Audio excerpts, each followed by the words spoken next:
Hello friends and gamers, and welcome to the Allied Confidential Strategic Debriefing for the Fall of London. Now I've done one debriefing before for the Fall of Paris, and I'd hope not to do another one. But unfortunately, the Fall of London, well, let's talk about that one. My debriefings are meant to be going over kind of major battles, major tragedies usually, and talk about what occurred, what I expected to occur, and what I would have done differently to prevent that from occurring, right? What I should have done differently, blunders I did that should have been avoided. Now, that's what I want to cover in this. It's a massive tragedy to the Allies, and it's one that I'm not sure they can recover from. The Soviet income is up there close to $80, maybe $70 right there if you include their wartime income.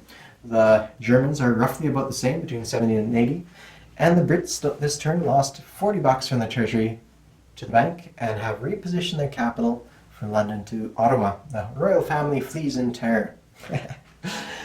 To counter that, we have the USA income at $70, right, or $80. So we counter one of those two giants in Europe. And then for the rest of it, we have to counter the Japanese, the CCP, and the Italians with a meager income of the FEC, which is, what is it? Well, it'll be about $11 next turn, and the Anzac, which is going to be about $9, and the Canadians, which is going to be another $9, right? So we have, to counter the Japanese, well, $40. We have, it takes all the rest of the allies to match up, what the Japanese can throw at us. And then we still have to face, one of the two European giants, Germany or Russia, as well as the CCP and the Italians. So just something that we may not be able to do. This is likely the beginning of the decline of the Allied forces. I mean, it was probably several turns ago, but this is one point where we could kind of stick a flag in it and say, we're probably done, people. But we're going to ride this out to the end and fight tooth and claw, not to win, but to honor our opponents and give them the best game we can possibly give them. That's our goal. And have fun doing it, right? This is what it's all about, having fun and playing the game and playing it well with sportsmanlike, gentleman behavior without getting too ticked off at certain things. Well, not ticked off at all, hopefully, and just move on with a positive attitude, right? That's the idea. So here we go. Let's talk about the Fall of London. Now, if you see in my previous video, you see something interesting here. You see these Marines are way out in the sea zone, those German Marines. Why are they there? Well, let's look at a clip by Panzer. And now we're going to take these four Marines, and we're going to divide them. There's going to be two in Picardy, and we're going to put another two. Bear with me. We'll go down into the Marine bin and put two Marines in the Netherlands. It's a very busy territory, but it is what it is. So that's how we have that as well. That was a bit confusing, so in the meantime, I pushed them off into the sea zone to remind me, and just forgot about them. When I did my British turn, they're still sitting out there for the entire British turn, and they never got incorporated into my strategic plan for that turn. Now that concludes part one, the Marine blunder, where I failed to move the Marines to their appropriate positions and then failed to incorporate them into the strategy for the defense of Britain. Part two is this, the coin toss. And by that I mean, in a traditional game, I don't think Germany would ever consider attacking London. By traditional, I mean, in a traditional game, when Germany is at war with the Soviets, they got way better things to worry about, way more things to worry about. They got pushing into Russia, collecting victory points there. In this game, it's very atraditional. It's alt history, where Germany is actively assisting the Soviets with lend-leasing them naval transports, and the Soviets are lend-leasing to Italy fighters and tactical bombers and that kind of thing. It's basically all over the place. So it's been an interesting game. Now, what Germany could do, if they wanted to risk that coin toss, and it is a coin toss, let me say quickly that I've done the math, and if the dice work out to average, Germany would lose that fight. I mean, they'd strip London of everything but one infantry, but with average dice, the Germans would limp away with either one fighter or with one final round of one Marine rolling at 2 and one infantry rolling at 5. So either way, that's what it would look like at the end. And I'll work through the math with you guys as well. But it is feasible for Germany to do that, suffering 5 aircraft casualties, suffering, 1 Marine, 1 airborne, and capturing that territory, and then allowing the Soviets to come in and take out the British Midlands. Or if Germany failed to capture London, then it would allow the Soviets to capture it from them, taking off my one remaining British infantry and capturing London. Now, that would for sure give a victory point squarely into the Soviet hands, away from the Germans in the Soviet hands. Panzer King, in private conversations, that kind of thing, he's said that victory is not, not his end goal. It's just the journey is more his enjoyment, right? The journey, the alt history, playing around, buying certain units, having fun doing it, and the victory point at the end is just kind of a secondary importance, which is completely legitimate if that's the way he wishes to play it. Now, I'm cool with that, whatever he wants to do. It does make his actions quite a bit unpredictable. Where he would kind of can open on behalf of the Soviets to take London out and get that victory point at the expense of the Germans footing the bill, which is essentially what it would be, and would be regardless if the Soviets went to the British Midlands or if they went to London. That's what it would look like. So that's my take on this. Now, would Germany go after London in a traditional game? I think not. Let me walk you through the mathematics of the battle. So initially there was going to be 5 German fighters rolling at 6 going into that territory, 2 Marines rolling at 2, and 1 airborne rolling at 3. So that's a total of 8 units for a combat value of 37. Now, combat value is simply you add up all the numbers of what they can hit and divide that essentially by 12. That'll give you roughly how many hits they're going to work to with average dice. Now, it won't always be the case, but with average dice, that's generally what it'll pan off to. Now, the Allies will be coming into the battle with 2 fighters rolling at 6, 2 militia rolling at 3 because they're boosted up by the city, +1. The Patricias, again, at 3, 2 infantry at 5, and 1 anti-aircraft at 3 times 3 dice, which would be hitting at 9 and less. So the combat value for the Allies is 40 combat power with 8 units. The Axis also have 8 units. So across the board, things look pretty equal with those Allies having a slight advantage. Now, round 1 would look something like this. The Axis... Okay, so first of all, round 1 combat is always a little bit unique. In the round 1, fighters have an air superiority round where they take casualties off of other air units. Likewise, the anti-aircraft only fires on the first round of combat. So on the first round of combat, the Allies would suffer a few casualties. They'd suffer 2 fighters lost and 1 other unit lost, primarily due to the German fighters, being able to target the fighters on the first round of combat. The Axis, on the other hand, would lose 1.8 fighters lost and 1.6 infantry class unit lost of their choice. So, of course, that's hard to figure out, but roughly 3 hits altogether. So I rounded the fighters up, so it'd be 2, and rounded the infantry down, so it'd be roughly 1. The total value of that would be something like 3.4, so we almost would have 4 hits on the first round of combat. Almost, but not quite, so I think it's fair to say we'd get 3 hits for sure. So that means the Axis on end of round 1 would have a combat value of 22 and 5 units left. The Allies would have taken off their anti-aircraft, and so they dropped down to 19 with 5 units left as well. Now, round 2 rolls around. The Allies would take roughly 1.8 casualties on that one, because the Axis still have a lot of fighters there. The Axis would suffer 1.6 units lost, and they would be taking off their, cheaper units, but they have to take off 1 fighter, because if you round it to the nearest whole number, that means they take off one of their airborne, let's say, and a fighter. So that starts bringing them down and eating into their high-quality units. The Allies have a lot of militia left to spare, so they take off, say, the 2 militia, satisfying that 1.8 unit lost requirement. The remaining combat power would be 13 combat power with 3 units left, and the Axis would have 14 and 3 units left. So very neck-to-neck right here. Round 3 would roll around. The Axis would take roughly 1.1 unit casualties. So 1 unit for sure. The Allies would take roughly 1.2 units lost. So we round it to the nearest whole number. This time we take off the Patricias, and the Germans are forced to take off one of their air units, or one of their air units in this case, which means that they're down to 1 air unit and 1 land unit. And we're going to say it's the Marine.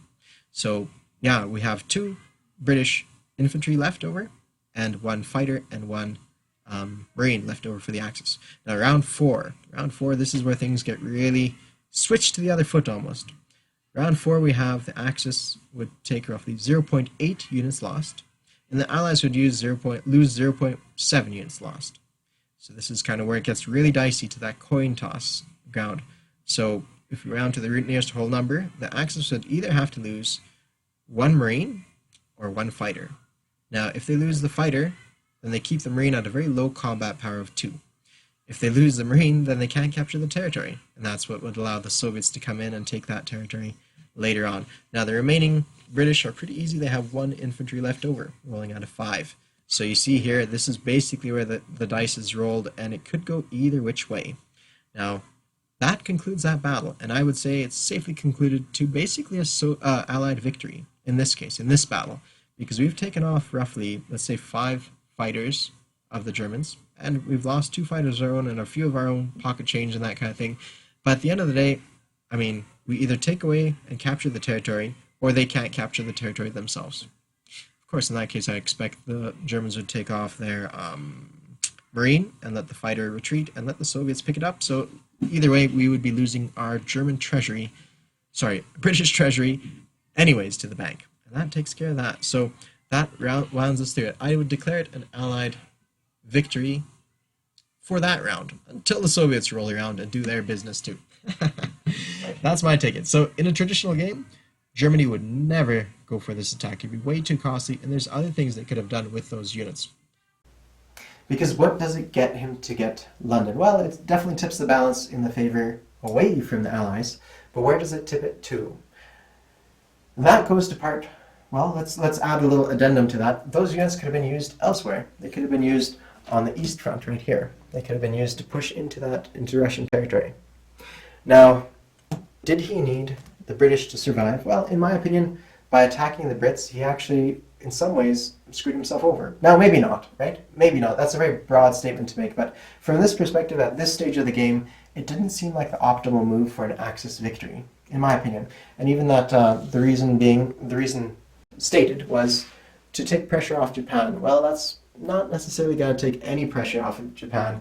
The fleet is there. The American fleet is there. I can choose to do with it what I will, and nothing the Germans do can impact this fleet. I mean, yes, there's certain things they could have done if they had ignored my forces here, then I might not have put any units here, but I was fully prepared to drop units off wherever I wanted to, if need be. So we'll go over those Japanese forces a little bit later. Let's talk, so I've covered my blunder in the sea zone, the blunder of the Marines. And I've covered the coin toss, right, where it would have been a very expensive coin toss for him, and he would lose in the combat quite a bit of forces that he could have used elsewhere. And the third point is victory points. So Russians can get victory points. One of the biggest one they get is for worldwide communism. So they need to pick up territory with IPP. Iraq, southern Iran, Syria, and Transjordan. They could get a lot of money that way. Plus, there's all of India to consider as well. They can pick up a lot of VP across the whole board. Sorry, I meant to say VP before. They can fulfill all their obligations for victory points and be way ahead of the Axis, especially with American pressure here, American pressure on the islands. They'll just really struggle quite a bit. And the German presence here does something very negative for the Axis, in my opinion. Now, of course, it may change, but in my opinion, an enemy of my enemy is my friend. And currently, I was all geared up for the defense of this territory, which would keep it out of Soviet hands. And by the Germans attacking London and capturing it, they reduce all this to a point where I may not be able to hold anything, and the Russians will just sweep in here and pick up all these victory points, which seems very counterintuitive what the Axis should do. So, in my opinion, we have a couple of loose cannons that are completely unpredictable, and my experience might work against me because you can't predict what these guys will do. Unfortunate, but that's just the case, right? And that's what makes things pretty interesting in this game, right? For sure. But it seemed counterintuitive for what the Axis could and also should do. It just seems completely bonkers to me. But nonetheless, that's what they chose to do. They are allowing the Soviets to capture territory here, as well as capture territory here, and just gain victory points all across the board. And in exchange, the Axis only pick up 1 victory point. For the Comintern picking up, well, let's see, 3, 4, 5, 6, 7, 8, 9. You know, they may be pretty well close to maxed out right now for their victory points. But that's it, people. They can't get any more. They genuinely can't get any more, and that is it. That is all. So they haven't really done anything to counter the other person. It seemed to make more sense because, in my opinion, they just enabled the Comintern. It seemed to make a bit more sense for the Axis to let me survive, so that I could counter the Soviets elsewhere. And that way the Germans can build up strength, and then go for a sudden plunge into Soviet territory when the Soviets are half distracted over here. This is a second front that benefits the Germans. This defeats the second front, in my opinion. It's very difficult to hold on to this territory now. So that's what occurred. Now, so those are several points. We talked about the coin toss, we talked about the marine blunder, and we talked about victory points as well. It seems counterintuitive, but who knows? I may be eating my words when the Germans win this, if they win this, right? They might do a sudden surprise at the very end, but they're not setting themselves up for a surprise attack. Now, you know me, guys, I don't really talk too much about propaganda, I think. But the justification for attack there, saying we broke a treaty by sending the American transport here, drop off troops there. I say, what treaty? Like 6 or 7 turns ago, I tried to make a treaty, the Moses Accords, because Moses parts the Red Sea, so parts the Red Soviet Sea, right? The Red Scare. That was categorically denied by Germans that they would sign that. Now, the stipulations for that was the Allies would not keep any transports in the Atlantic whatsoever, and I kind of fulfilled my side of the bargain. The Axis had to not build up any more units in Germany so that they would actually put pressure in France, against the East, right? And likewise, the Japanese had to take pressure off Anzac and Indian territory by going to the Sea of Japan. And he did not like that whatsoever. They refused to sign. So we were left with no treaty, and so we broke no treaty by going over here with one measly transport. But nonetheless, he chose to spin it one way, and we shall go with it. It seemed to be Anyways, let's move on from that point. So all these points for me spoke about how it was not the brightest idea, not the best idea. Bright is not a good thing to say, because it might actually be a very winning move for all we know, right? For all we know, it might be an excellent move. So let's just go with it and see. So I've talked about the coin toss, the marine blunder, and the victory point thing. Now let's talk about what actually occurred. So I have voice messages and text messages asking, what would I do if he invaded here with 5 fighters, 2 Marines, and 1 airborne? And I said, well, I'm not going to commit 100%. You have to commit 100% on your end before I commit on my end. But what I would likely do is scramble my aircraft into London, as I told him. Because additionally, he was talking about sending a strap bomber to bomb this, carpet bomb it, right? And so I said, well, you know, I might hold back 1 fighter and tackle that one. A little bit of psychological warfare. I wouldn't have tackled that one. I would have gone straight out with my 2 fighters. Now, in the end, he didn't take 5 fighters, he took 7. And he didn't ask me if I'm scrambling against 7, he asked me against 5. So I told him, you know, look, that's not what I would have done. Against 7, it's no longer a coin toss worth tossing for me. I'm going to hold my strength back and let you roll it out. So that's what kind of occurred there, right? So I just wanted to clear that up for the airwaves. Likely, one more thing okay. Now the other thing he changed up by saying 7 aircraft would be going into that position. Now with 7, that would change things quite a bit. Where did he get 7 from? Well, he picked them up here and there in Europe, and he would have to land them here. So that's what would have occurred. He would have to land them here in Zone 25. Now, his idea was to build 2 carriers, 2 light carriers, and land his fighters there. Now, let's take a look at the rulebook. Axis and Allies, Global 1940. Why am I looking at this rulebook? Well, because Axis and Allies is actually the granddaddy of this game, right? We may deny it, but it's built on the same bones at the very least, and a lot of the sea zones actually emulate the same sea zones present in Axis and Allies, and it just carries across. A lot of the numbers and figures just work out to be the same. So a lot of our pre-considered assumptions on how this game works is based upon Axis and Allies, rightly or wrongly. So I'm going to take you to the Japanese one, the Pacific one, and it'll be on page 21. So at the end of the page it says, blah, blah, blah, blah, blah. At the end of the page on the left-hand column it says, you must have a carrier move, remain in place, or be mobilized to pick up a fighter or tactical bomber that would end its non-combat movement in a sea zone. You can't deliberately move an air unit out of range of a potential safe landing zone. Now that's the assumption we carried across into this game, and myself included. I'm not prone. You know, I've never thought of this before. It never came up for me. So this was totally my assumption to the game. And I hope I actually haven't taken advantage of that ever. I don't think I have, even with like the Polish fighter that landed. Well, that carrier is built right away, and it moved here in non-combat to pick up that unit. Now, in Global War 36, the rules are different, of course. So let's take a look at what they say.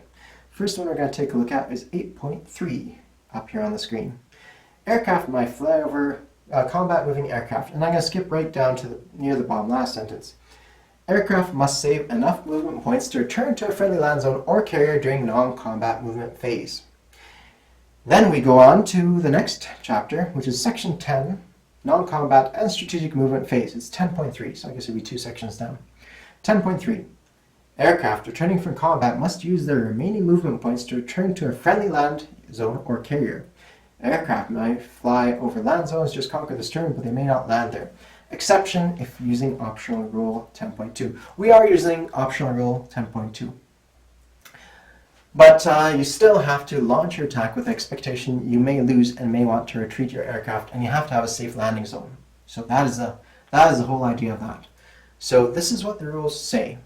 And of course, as you all know, non-combat happens before place unit phase. So you have to return your aircraft before the place unit phase. Now there's nothing there, and it says aircraft that don't have a safe landing zone get sunk at the end of the non-combat movement phase. That's what it says. Now place unit happens afterwards, and in place unit phase, that's when the carriers would show up, but possibly too late to receive those aircraft. Now this is what the rules say. Other parts of the rules, I'm not a rules lawyer. I don't spend a lot of time digging through the rules. I hit Control F, search through the whole thing, with certain keywords, and this is what comes up. But there's certain things that might not come up. It's difficult to find things if they're worded slightly differently, so you just kind of find the appropriate sections. We sat back after this occurred, and after some feedback came from the community, and all three of us, and we began sending messages. Do we want to redo the London attack with the idea that the carriers can't be placed there? Do we want to go ahead with it? Now, we go by a lot of what the community says too, right? Because all of us are busy family people with careers that take up a lot of time. We just don't have time to do the rules. So we usually, what we do are we're influenced in the rules by our community quite a bit. We say that it takes us 3 hours to do one person's turn in this. We don't really have time to research the rules too much more, so we'll just launch into it, and hopefully the community corrects us and we'll kind of redeem it post-production, let's say. Now in this case, there's a lot of conflicted feedback. You have very respected members like Trig, who are aide-de-camp. Trig, bless his heart. He says it's not allowed, but then you have other respected members like Rank Carcass, Rank Cat Bombs, who, he's been part of this for a long time. He's a rules lawyer himself, or he studies, plays his own games, has his own YouTube channel. Check it out. And respected members as well there too, that says it can be allowed. Another fellow is General Hand Grenade, says it can be allowed, right? Panzer King, he approached General Hand Grenade and asked if it was a legal move, and Hand Grenade said yes, it's perfectly legal.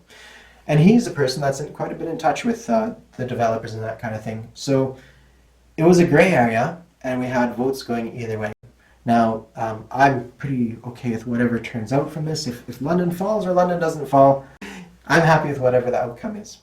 And perhaps the developers will add a line or two of text into the rulebook, so we don't have to read through the damn errata FAQ or go to these videos to find out what the true matter is. So that's my take on it. Would London have fallen with 5 German fighters? It would be a coin toss, people. By my calculations, it could have gone either way. It would have been a coin toss. We could have won, we could have lost. It's difficult to say. Of course, then we'd be faced with the Soviet attack in here. And now, would we have survived the Soviet attack? Well, we still survived with 2 infantry and 2 bombers, so we could have possibly survived that attack. But that's another question to be asked. Either way, we're playing through, people. Playing through, and if we look bad later on, that's just what we'll have to go through. So that was my vote. Play through. Play through if it's gray. If it was clear, stick with it. But play through if it's gray. Now, partially it's because I'm a busy man and I don't have too much time to fiddle-faddle around the rules too much. But anyways, let's move on from that point. That was the fall of London. If it was legal move or illegal move or legal move, time will tell if the developers illuminate that to us. Alright people, thank you all for watching, and cheers.